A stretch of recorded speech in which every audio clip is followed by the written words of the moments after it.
नमस्कार मंडळी, स्वागत आहे तुमचं माझ्या चॅनलमध्ये. मी आज तुम्हाला वैयक्तिक आरोग्यावर योगासनाचा होणारा परिणाम याविषयी थोडक्यामध्ये सांगण्याचा प्रयत्न करीत आहे.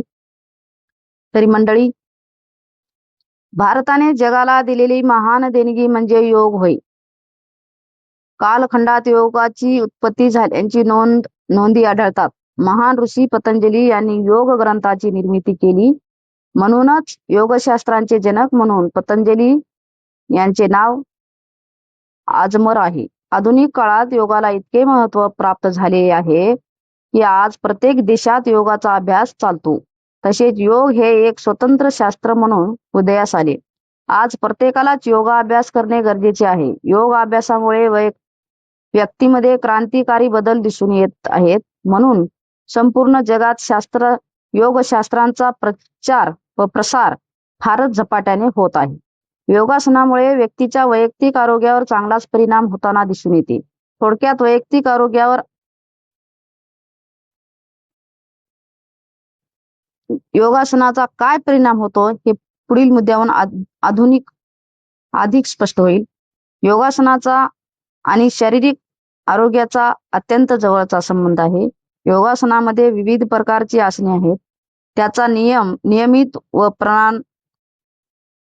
प्रमाणबद्ध अभ्यास केल्यास शरीर डौलदार व आरोग्यदायी बनते आणि शरीरात कोणतेही सर्वसामान्य आजार प्रवेश करीत नाही. स्नायू बलशाली बनतात आणि शरीर आकर्षक दिसते. या आसनामुळे व्यक्तीच्या मानसिक आरोग्याचा विकास होतो. शारीरिक आरोग्याबरोबर मानसिक आरोग्य सुदृढ राहते. आता आपण वैयक्तिक आरोग्यावर आसनाचा होणारा परिणाम. नंबर 1 आहे पद्मासन.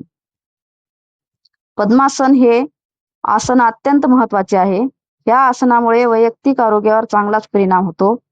अंतःस्राव ग्रंथी कार्यक्षम होतात. निद्रा नाश दमा यासारखे आजार नष्ट होतात. नंबर 2 आहे पर्वतासन. या आसनामुळे फुफ्फुसे, पोट आणि पाठीचे विकार नष्ट होतात.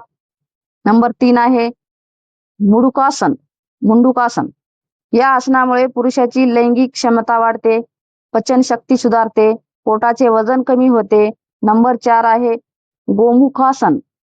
या आसनामुळे बगलेमधील गाठ कमी होते. तसेच सांधिवात, बद्धकोष्ठता, पाठीमधील आजार बरे होतात. सांधे लवचिक व बळकट बनतात. नंबर 5 आहे पादांगुष्ठासन. या आसनामुळे वीर्य नाडीवर परिणाम होतो. नपुंसकता, स्वप्नदोष, मधुमेह यासारखे आजार बरे होतात. नंबर 6 पश्चिमोत्तासन. या आसनामुळे पोटाची चरबी कमी होते. जठर, मूत्राशय इत्यादी अवयव कार्यक्षम बनतात. पचनशक्ती सुधारते. नंबर 7 आहे जानु शिरासन. या आसनामुळे मूत्रविकार दूर होतात. ब्रह्मचर्य पालनासाठी मदत होते. नंबर 8 आहे अर्कन धनुरासन. या आसनामुळे क्षय, दमा, खोकला, अपचन, टॉन्सिल्स, संधिवात यासारखे आजार कमी होतात. नंबर 9 आहे शवासन. स्नायूंना विश्रांती मिळते. निद्रानाशक, रक्तदाब, हृदयविकार, मानसिक विकार इत्यादी आजार दूर होतात. विलोमासन.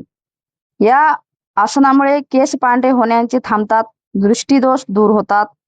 हत्ती रोगामध्ये आलेली पायाची सूज कमी होते. सर्वांगासन. रक्तभिसरण, श्वसन क्रिया, पचनक्रिया इत्यादी कार्यक्षम होतात. नाडी संख्या व पचन संस्था कार्यनिरत होतात. अपचन, उर्जिन इत्यादी आजार बरे होतात. नंबर 12 आहे भुजंगासन. या आसनामुळे महिलाच्या मासिक पाळीतील तक्रारी दूर होतात, रक्ताभिसरण चांगल्या प्रकारे होते, पोटातील स्नायू देखील कार्यक्षम बनतात. नंबर 13 आहे वृक्षासन. या आसनामुळे धातुक्षय, स्वप्नदोष, ऊर्जनी होणे, कंबर दुखणे, निद्रानाश, हृदयविकार, दमा, मुरडा नाहीसा होतो. या आसनामुळे व योगांच्या अन्य क्रियामुळे पेशी हे कार्य अधिक कार्यक्षमपणे बजावू शकतात. शरीराच्या पेशी तेलकट पदार्थासारखा संग्रह करतात व शरीराला उबदार राखायला त्यांचा उपयोग करतात. एकंदरीत आसनामुळे पेशी अधिक क्रियाशील होतात. या आसनाने शरीरात रक्ताचे प्रमाण योग्य प्रमाण राहते. एवढेच नव्हे तर रक्तातील विविध तत्वांचे प्रमाण सुद्धा योग्य राहते. हृदयाला रक्तपुरवठा किंचित होतो, रक्तवहन व्यवस्थित होते. स्नायू हे अत्यंत महत्वाची भूमिका बजावतात. या आसनामुळे स्नायू सशक्त व पिळदार बनतात. तसेच स्नायूची कार्यक्षमता वाढते आणि शरीर व पिळदार व आकर्षक दिसते.